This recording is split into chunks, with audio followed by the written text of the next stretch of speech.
ओम शांति। किसी गांव में एक व्यक्ति आया और उसने कहा कि यदि तुम लोग मुझे 10 रुपए दो, यदि तुम सब लोग मुझे एक एक बंदर दो, तो उसके बदले में मैं तुम्हें 10-10 रुपए दूंगा। उस गांव में बहुत सारे बंदर थे। सारे लोग बंदर पकड़ने में लग गए और ढेर सारे बंदर पकड़े और सब ने 10-10 रुपए में अपना अपना बंदर बेचा। ऐसे लगभग 1000 बंदर बेचे गए। उसके बाद उस व्यक्ति ने कहा, यदि तुम मुझे अब एक एक बंदर दोगे तो मैं तुम्हें 15-15 रुपए दूंगा। बंदर थोड़े घट गए थे, पर लोग फिर भी बंदर पकड़ने में लग गए। बहुत सारे बंदर पकड़े गए, बेचे गए। फिर उस व्यक्ति ने कहा, यदि तुम मुझे अब बंदर दोगे तो मैं तुम्हें एक एक बंदर का 20-20 रुपए दूंगा। बंदर तो पहले ही कम हो गए थे। बड़ी मुश्किल से कुछ लोगों ने फिर भी बंदर पकड़े। कुछ लोगों ने बंदर पकड़ना बंद कर दिया, अपने काम काज में लग गए, क्योंकि बंदर कम हो चुके थे। थोड़े समय के बाद उस व्यक्ति ने कहा, यदि तुम मुझे अब बंदर दोगे तो मैं एक एक बंदर का 25-25 रुपए दूंगा। बंदर तो अब बिल्कुल ही कम हो गए थे। और फिर उस व्यक्ति ने कहा कि अब अगर तुम मुझे बंदर दोगे तो एक एक बंदर का मैं 50 रुपए दूंगा, परंतु मैं कुछ काम से बाहर जा रहा हूं, तो मेरा ये जो एक असिस्टेंट है वो सारा ये बिजनेस करेगा। मालिक तो चला जाता है कोई जरूरी काम से, वो जो असिस्टेंट होता है उसके पास कोई भी नहीं आता है, क्योंकि बंदर तो खत्म हो चुके हैं। तो वो खुद लोगों को एक राय देता है। वो कहता है, अब तक हमने आपसे जो बंदर खरीदे वो सब हमारे पास है, मेरे पास है, तो मैं तुम सबको 35-35 रुपए में एक एक बंदर देने को तैयार हूं।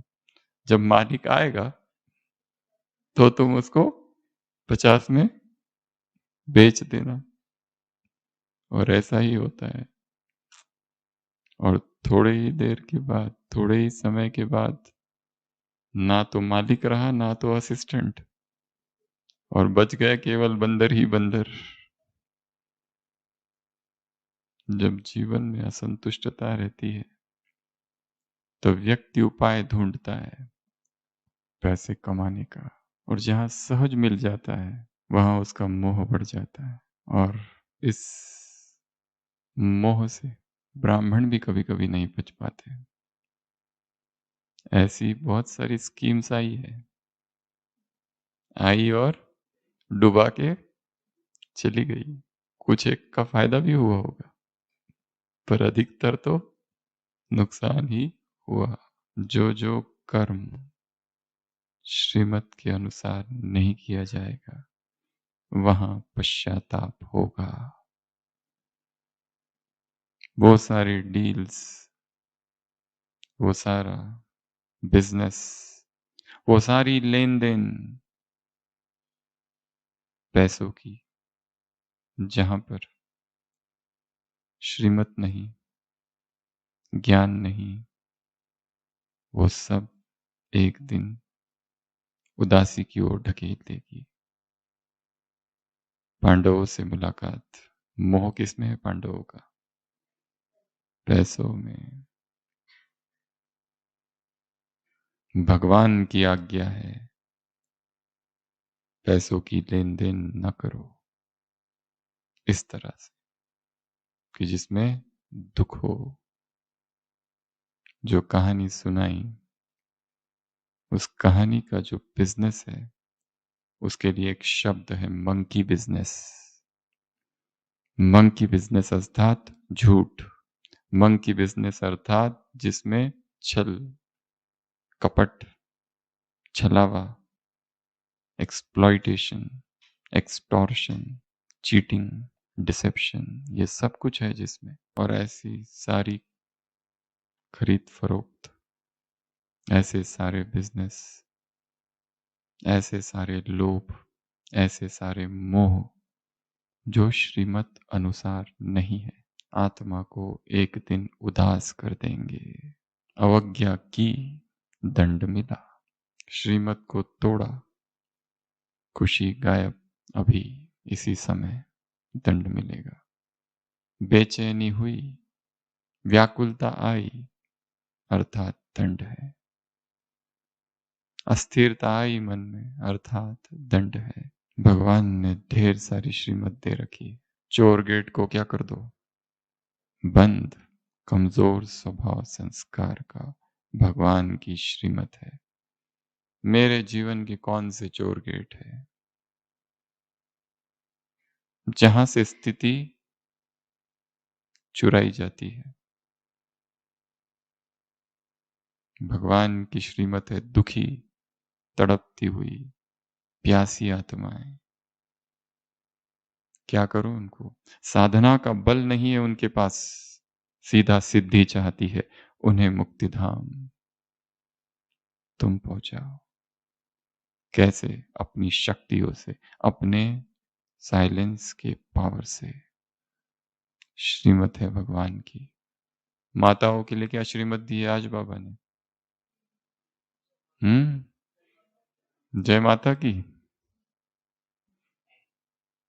यात्रा पर हो, रूहानी यात्रा। यात्रा जब की जाती है तो ए से जेड तक की यात्रा है। जैसे ही जेड की तरफ कदम बढ़े, ए भूलता जाए, ए की कोई बात याद ना आए, फिर तुम यात्री हो, तुम निकल पड़े हो। वो लोग यात्री करते हैं तो क्या गाते हैं? जय माता की। और तुम क्या गाते हो? जय परमधाम की, जय वैकुंठ की, जय शिव बाबा की, जय भोलेनाथ की। तुम भी निकल पड़े हो यात्रा पर, तो तुम्हारा ध्यान ध्यान कहाँ पर है? कहीं घर में तो नहीं है जहां पर मोह होगा, जहां आसक्ति होगी वहां दुख होगा। मोह खींचता है। इस वाक्य को हमेशा के लिए याद रखना। अटैचमेंट पुल्स, मोह खींचता है।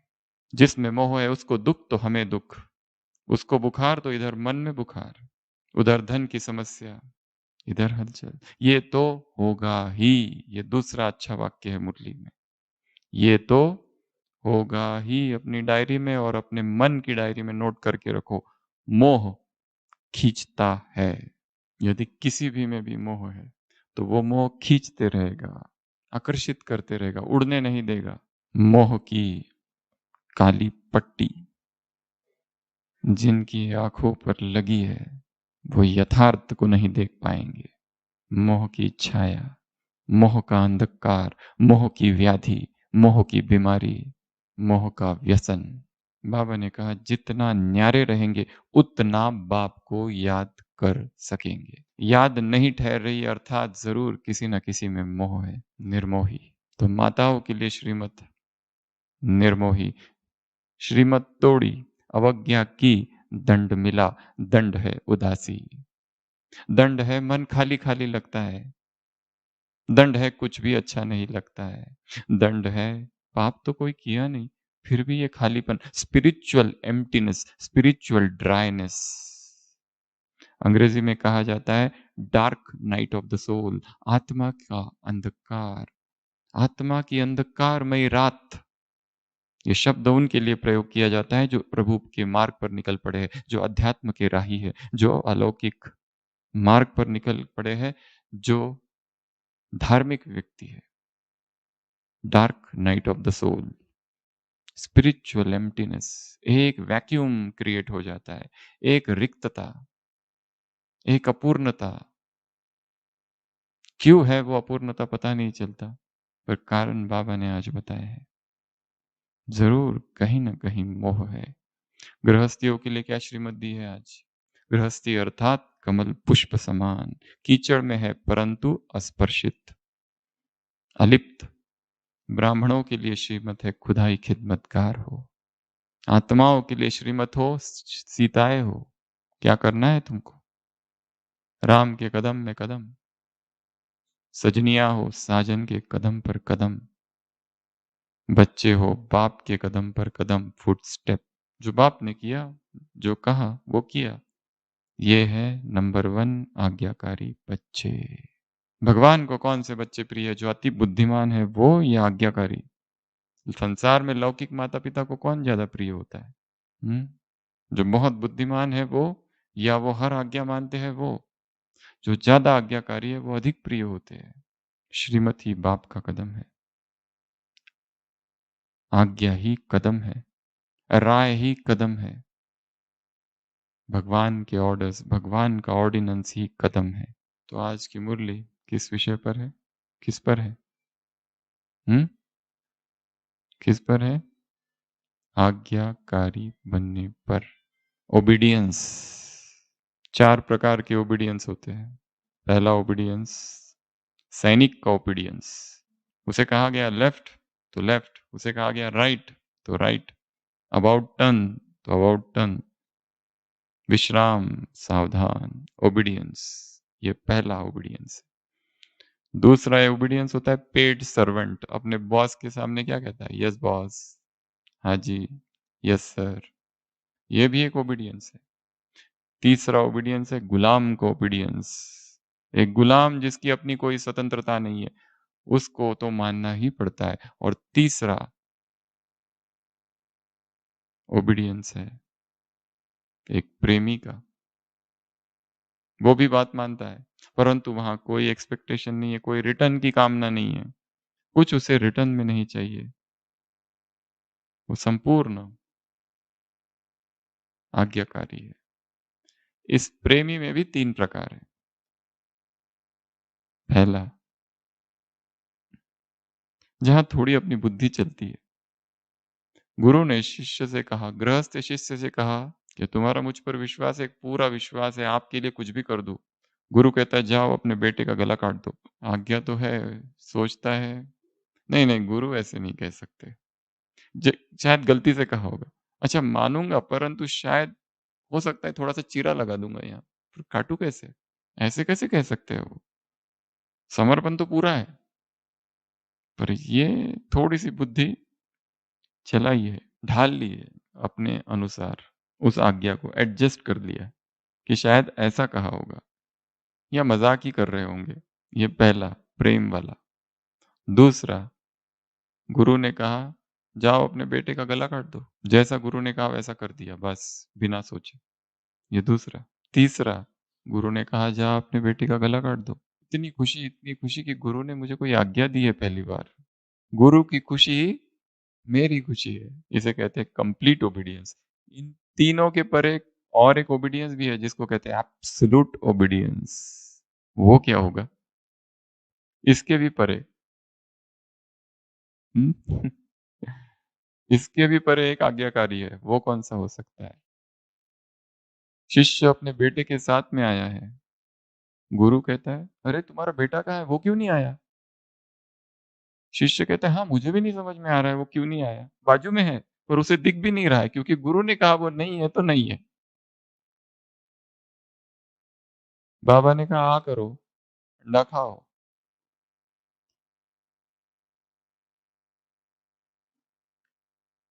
मम्मा। Absolute obedience. तुम दिन को यदि रात कहो तो रात कहेंगे। आज्ञाकारिता की ये अलग अलग अवस्थाएं है। एक दूसरे प्रकार की आज्ञाकारिता भी है, ओबीडियंस। दुर्योधन भी ओबीडियंट था, पर किसका? शकुनी का। एकलव्य भी आज्ञाकारी था। हिटलर को मानने वाले भी आज्ञाकारी थे सारे। कौन से आज्ञाकारी बनना है? हिरोशिमा और नागासाकी पर जिन्होंने बॉम्ब फेंका, ऊपर से वो पायलट, वो भी आज्ञाकारी था। उसे पूछा गया तुमको कैसा लग रहा है? उसने कहा बहुत अच्छा लग रहा है, मैंने अपना कर्तव्य पूरा किया। लाखों लोग मर गए। वो भी आज्ञाकारिता ही है। एक टेररिस्ट की भी आज्ञाकारिता ही है। आज्ञाकारिता के कई प्रकार हैं। हमें कौन आज्ञा दे रहा है? सबसे अच्छी आज्ञाकारिता है obedience with awareness, blind obedience नहीं। बाबा ने कहा है तुम जज करो मैं जो कहता हूं वो राइट है कि रॉन्ग है, फिर मानो मेरी बात। विथ अवेयरनेस, सजगता के साथ, होश के साथ। ऐसी आज्ञाकारिता। तो आज कौन किसको देख रहा है? किसने देखा किसको? ऊँचे से ऊँचा है वो, बेहद का है, हदों में नहीं आता, हद उसे पसंद नहीं। ऐसा पिता किसको देख रहा है? अपने आज्ञाकारी बच्चों को देख रहा है। आज्ञाकारी है सभी, परंतु फिर भी भेद है, अंतर है। नंबर 1, नंबर 2 और नंबर 3। नंबर 3 की क्या विशेषता है? उसकी बात ही मत करो, उसको छेड़ो ही मत। फिर भी विशेषता क्या होगी उसकी? क्या हो सकता है नंबर 3 आज्ञाकारी बच्चे? शायद उसे आज्ञा ही पता नहीं। आज्ञा ही पता नहीं कि इसके लिए आज्ञा क्या दी गई है। ये कर्म है, इसके लिए आज्ञा का क्या है? जो इससे भी अनभिज्ञ है, उसे कहेंगे नंबर 3। या फिर जो आज्ञा को डिस्टॉर्ट कर देता है, पूरा विकृत कर देता है। एक व्यक्ति रोज अपने गुरु के पास जा रहा है, रोज पूछता है, कुछ तो बोलो, कुछ तो बोलो, कुछ तो मुझे शिक्षा दो, रोज मैं आपके पास आता हूँ। कुछ तो मुझे समझाओ, कुछ तो मेरी अध्यात्म में उन्नति हो। आप हो कि कुछ बोलते ही नहीं। गुरु एक दिन कह देता है, जाओ नेकी कर दरिया में डाल। वो कहता है आज तो पाठ मिला। रास्ते से जाता है, देखता है एक बुढ़िया माई बेचारी जिसको चला नहीं जाता, उसको मदद करता है रास्ता पार करने में। रास्ता पार करवाता है, वहां कुआं है, उसमें कुएं में ढकेल देता है उसको। नेकी कर दरिया में डाल। आज्ञा का तो पालन किया है, पर कुछ गड़बड़ भी कर दी है। डिस्टॉर्टेड श्रीमत, विकृत कर दिया उसको। वो शायद नंबर 3 होगा। तो नंबर 1, नंबर 2 और नंबर 3 आज्ञाकारी।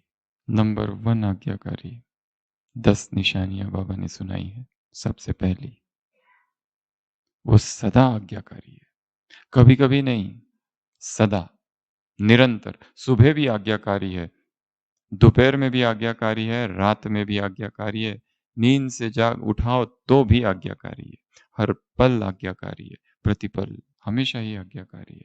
हर श्रीमत के लिए आज्ञाकारी है। अमृत वेला, मुरली, ट्रैफिक कंट्रोल, भोजन, कर्मयोग, संबंध संपर्क, संस्कार मिलन की रास, नुमाशाम का योग, ज्ञान का चिंतन, ज्ञान का मनन, ज्ञान का अध्ययन, डायरी, चार्ट, योग निद्रा, सारी दिनचर्या ही श्रीमत अनुसार है। ये आज्ञाकारी सदा, हर परिस्थिति में आज्ञाकारी, हर समय, हर परिस्थिति और हर स्थान में आज्ञाकारी। जब मधुबन में है तब आज्ञाकारी नहीं केवल, जब अपने घरों में है, जब यात्रा पर है, जब ट्रेन में है, जब फ्लाइट में है, तब भी यात्रा आज्ञाकारी।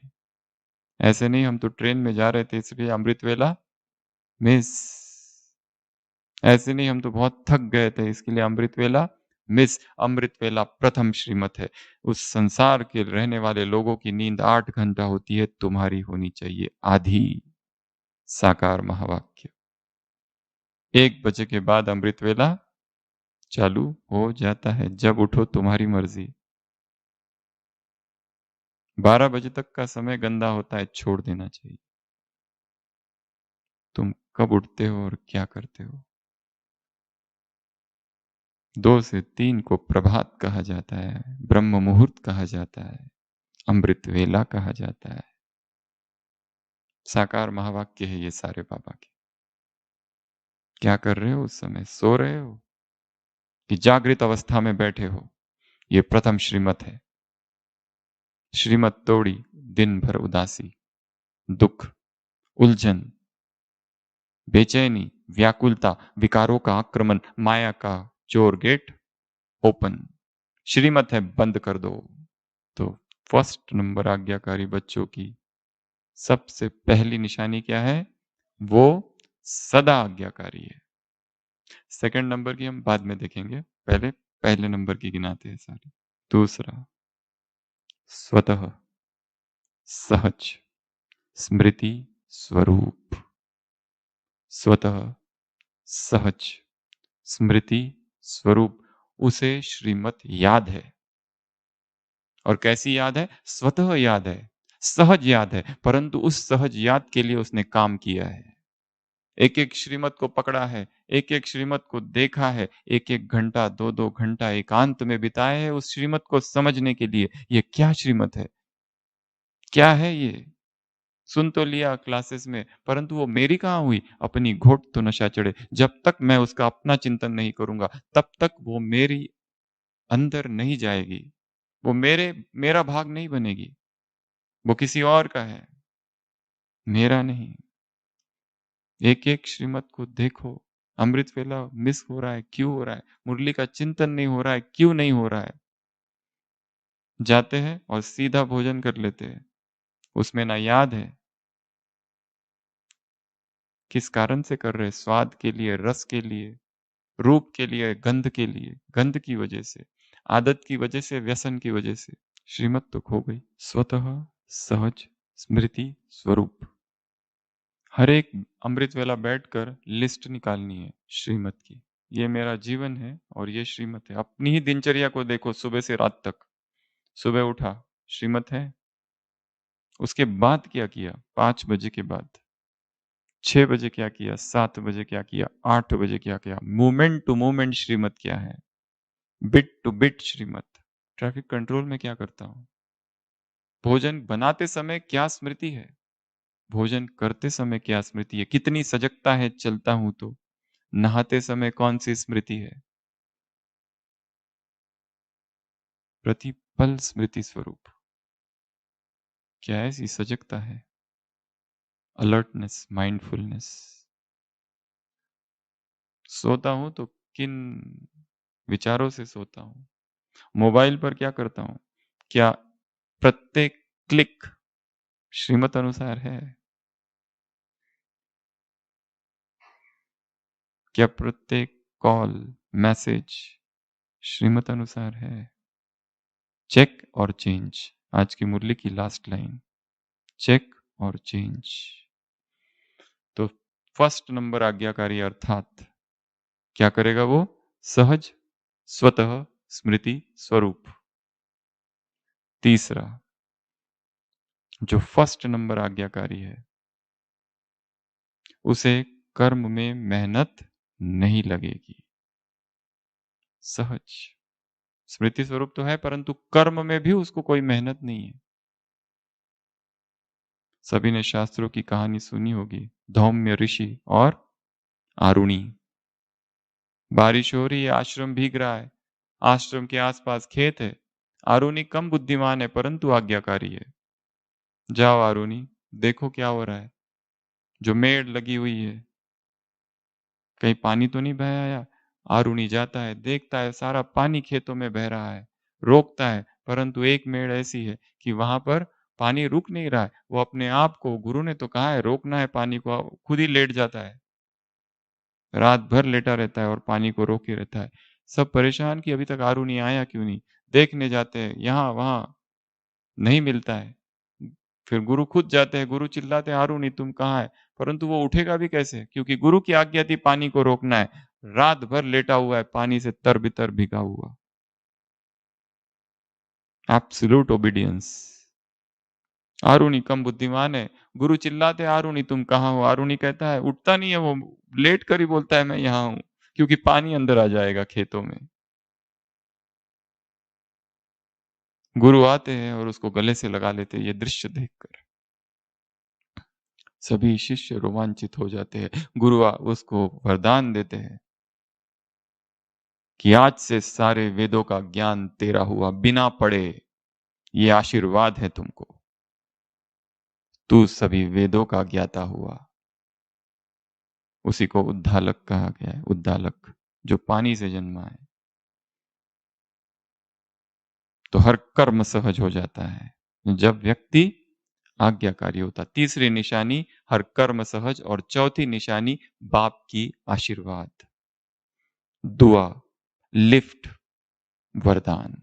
जो नाम दो। मुरली में 3 शब्द है। वरदान एक जगह है, आशीर्वाद एक जगह है, लिफ्ट एक जगह है, दुआएँ।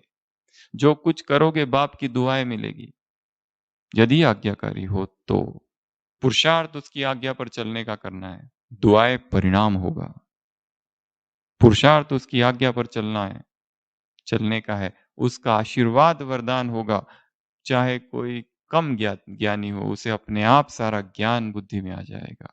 जैसे गुरु ने अरुणि को आशीर्वाद दे दिया, वरदान ही दे दिया मानो। बिना कुछ किए, बिना कुछ पढ़े तुम्हें सब कुछ प्राप्त हो जाएगा। तो चौथी निशानी भगवान का आशीर्वाद। पांचवी निशानी कर्म फलदायक होंगे। कर्म बीज है और फल है प्राप्ति।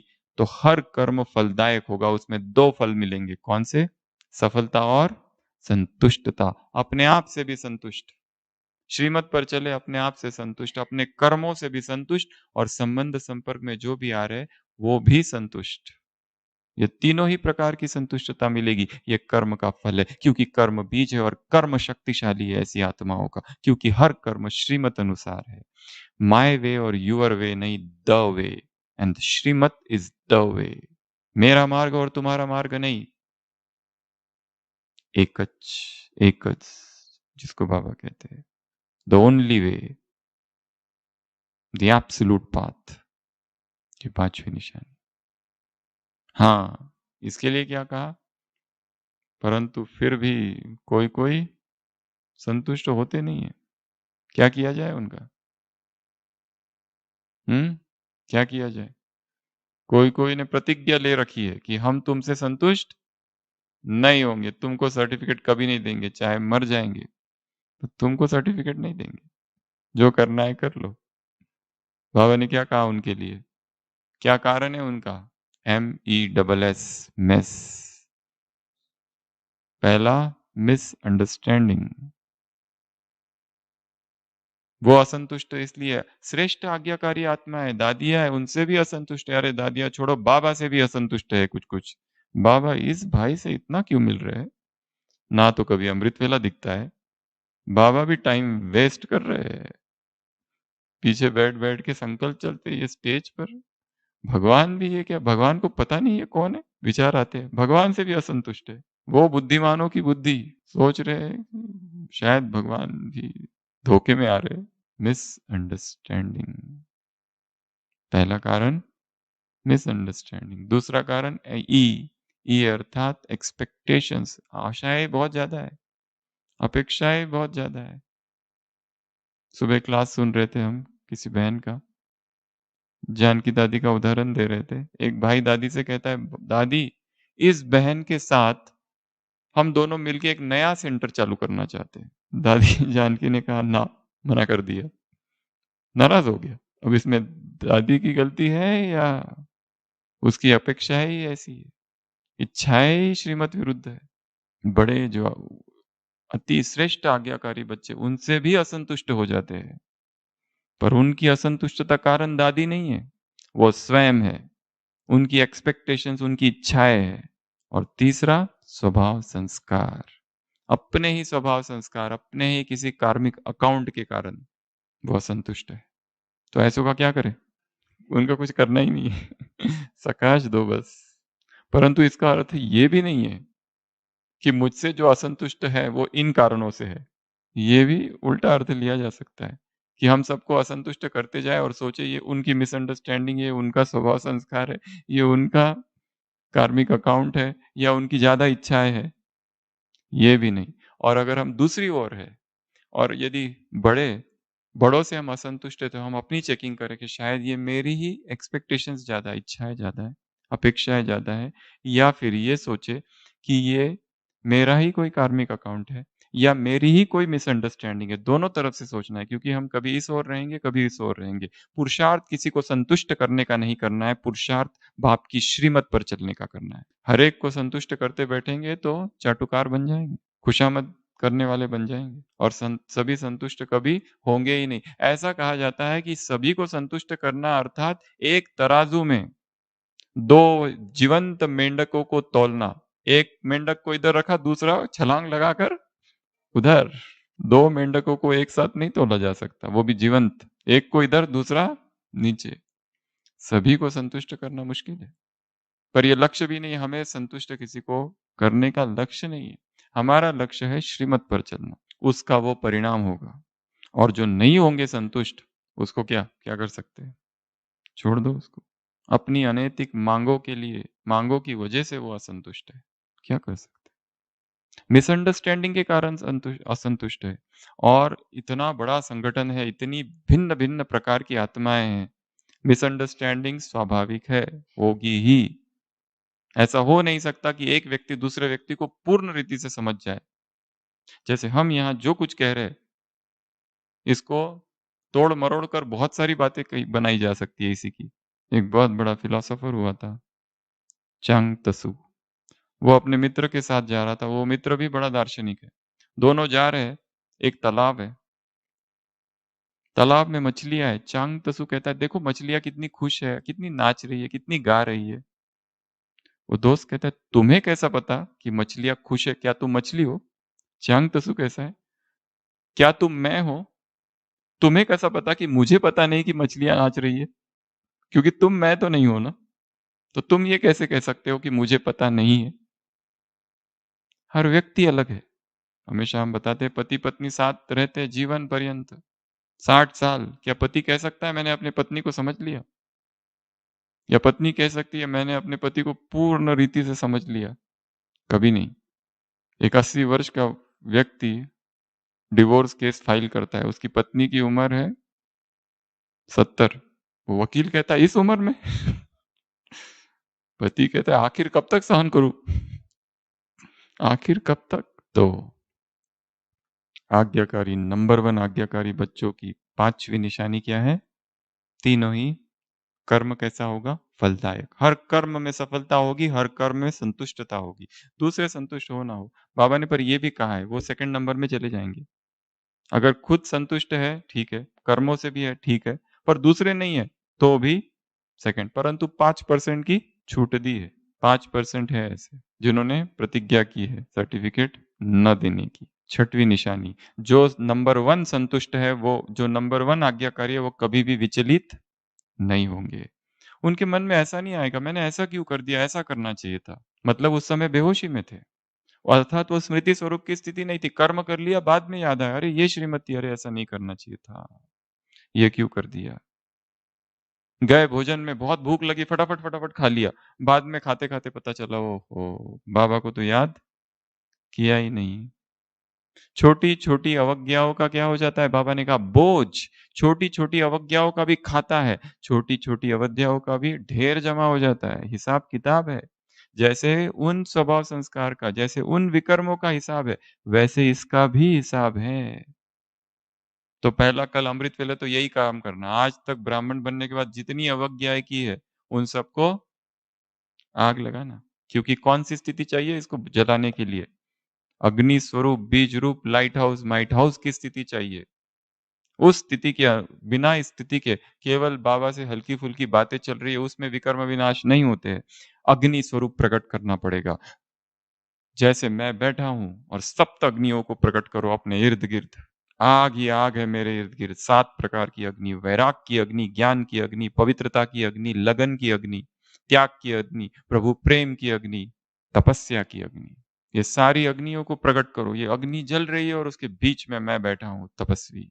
सारे मोह जल रहे हैं। सब कुछ नष्ट हो रहा है, मुझे किसी की आवश्यकता नहीं, मैं स्वयं में ही संपूर्ण हूँ। आदि, मध्य, अंत सब कुछ मुझ में समाया हुआ है। भूत, भविष्य, वर्तमान सब मुझ में है। इस संसार के किसी व्यक्ति की मुझे आवश्यकता नहीं है। Man, I don't need you. Woman, I don't need you. Out. अग्नि प्रकट करनी है, वैराग की। ये प्रयोग है एक योग का। अमृत वेले बैठ जाओ और अग्नि प्रकट करो। दूसरा प्रयोग, अमृत वेले बैठ जाओ, देखो सामने सारे अवज्ञाओं का ढेर जमा हुआ है। जब से बाबा के बने तब से हर दिन की अवज्ञाएँ कितनी होगी? जब शरीर देखते हो तो अवज्ञा करते हो। ये है श्रीमत। जब-जब शरीर देखा अवज्ञा की, एक ही दिन का कितना ढेर बन जाएगा। माउंट एवरेस्ट अवज्ञाओं का, आग लगानी है। हल्की-फुल्की याद से नहीं होगा, कुछ प्रकट करना पड़ेगा। बीज रूप स्थिति का अभ्यास। कितनी नष्टोमोह स्थिति चाहिए इसके लिए, किसी की याद ना आए। यात्री हो तुम, निकल पड़े हो। बस यात्री को एक ही याद है, वहाँ मुझे पहुँचना है। पीछे का क्या है मुझे पता नहीं। एक ज़ैन गुरु जब भी उसके पास कोई आता था, शिष्य, दूसरे गाँव से पूछता था उस गाँव में चावल क्या भाव है? वो कहता था चावल वहाँ पे तो ₹15। वो कहते जाओ तुम्हारा काम नहीं है यहाँ। अभी तक वहाँ की चावल याद है तुमको? यहाँ किस लिए आए हो? शिक्षा ग्रहण करने या किस काम के लिए आए हो? कब्रिस्तान है ये। अच्छा ना लगे ये संसार। बीमारियों की लहर है, पहली लहर, दूसरी लहर, तीसरी आ सकती है। लहरें ही लहरें हैं यहाँ तो। सब अनित्य है लहरें। आई और गई और आई और गई और आने वाली भी चली जाएगी। उससे क्या विचलित और उससे क्या प्रभावित। तो छठवीं निशानी नंबर 1 आज्ञाकारी बच्चों की क्या है? विचलित नहीं होंगे। कोई भी चीज़ से विचलित नहीं, किसका भी फ़ोन आ जाए और कुछ भी क्या भी बता दे। ये बीमार, वो बीमार, ऐसा हुआ, वैसा हुआ। नया कुछ है ही नहीं है। 7वीं निशानी हल्कापन, डबल लाइट। क्योंकि कर्म में संबंध के रूप में आ रहे, बंधन के रूप में नहीं, इसके लिए हल्कापन है। कोई भी कर्म बंधन नहीं बन रहा है। कोई भी कर्म करने के बाद पश्चाताप नहीं है, दुःख नहीं है। अगर छोटे-छोटे कर्मों के बाद दुःख होते रहता है, तो वो बंधन क्रिएट करता है। नंबर 1 आज्ञाकारी अर्थात बंधन मुक्त, डबल लाइट। अगली निशानी will power, internal will power. अंग्रेजी शब्द का प्रयोग है, आंतरिक विल पावर होगा उनके पास। नंबर 1 आत्माओं के पास विल पावर अर्थात इच्छा शक्ति, जो स्थिति चाहिए जब चाहे तब बना सकते। जो करना है पुरुषार्थ में बस सुन लिया ये करना है, बस दिन रात सारी बुद्धि एकाग्र हो जाए उस पॉइंट पर और उसका 24 घंटे के अंदर स्वरूप। विल पावर, इच्छा शक्ति इतनी दृढ़ है, इतनी पक्की है। ये छोड़ना है, बस संकल्प कर लिया, आज से छोड़ दिया, फिर पीछे मुड़कर कभी नहीं देखा। महान आत्मा एक ही बार प्रतिज्ञाएं करती है, बस वंस, बार-बार नहीं। जो छोड़ दिया वो छोड़ दिया, अब उसको देखेंगे भी नहीं।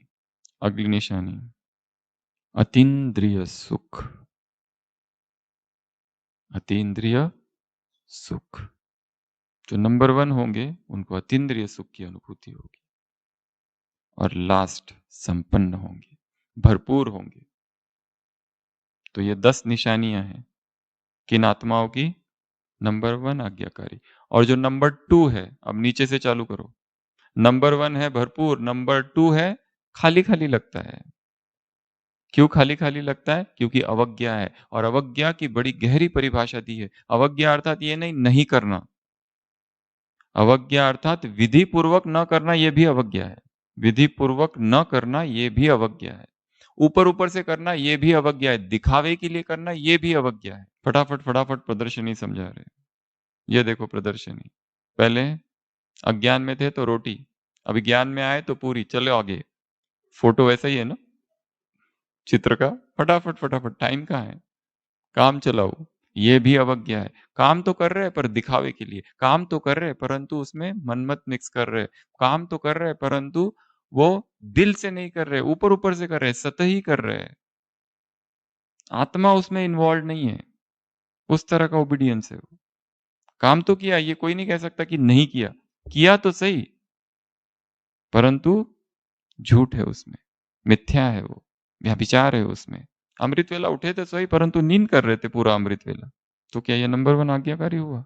अलर्टनेस कहाँ थी? जागरण तो था ही नहीं। भोजन तो कर रहे थे परंतु भोजन करते-करते बातें चालू थी, टेबल टॉक्स।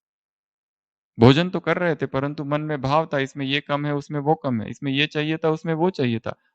कंप्लेंट का भाव है, अहोभाव नहीं है, धन्यवाद का भाव नहीं है, भोजन से जुड़े ही नहीं है।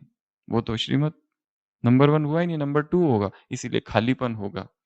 मन में विचार आएगा ऐसा क्यों लगता है? कोई श्रीमत तो उल्लंघन नहीं की। श्रीमत बड़ी सूक्ष्म बात है, तोड़ी तो है। अवज्ञा तो हुई है, उसका भी हिसाब है और वो हिसाब भी खींचेगा एक दिन। अगली निशानी, नीचे से ऊपर चलो अब। 10वां निशानी ये, 9वीं निशानी उधर क्या थी? अतीन्द्रिय सुख, इनको नहीं मिलेगा। इनको तो इंद्रिय सुख ही खींचते रहेगा। ये खाऊँ, वो खाऊँ, ये देखूँ, वो देखूँ। उसके ऊपर डबल लाइट स्थिति नहीं होगी, भारीपन रहेगा, एक बोझ रहेगा निरंतर, एक गिल्ट कॉन्शियस रहेगा जिसको बाबा ने कहा दिल खाता है, प्रिक्स ऑफ कॉन्शियंस। अंदर पता है कुछ तो गलत हुआ है। बहुत थक गए, जाके सीधा लेट गए और सो गए। डायरी लिखी ही नहीं, चार्ट लिखा ही नहीं। Prix of conscience.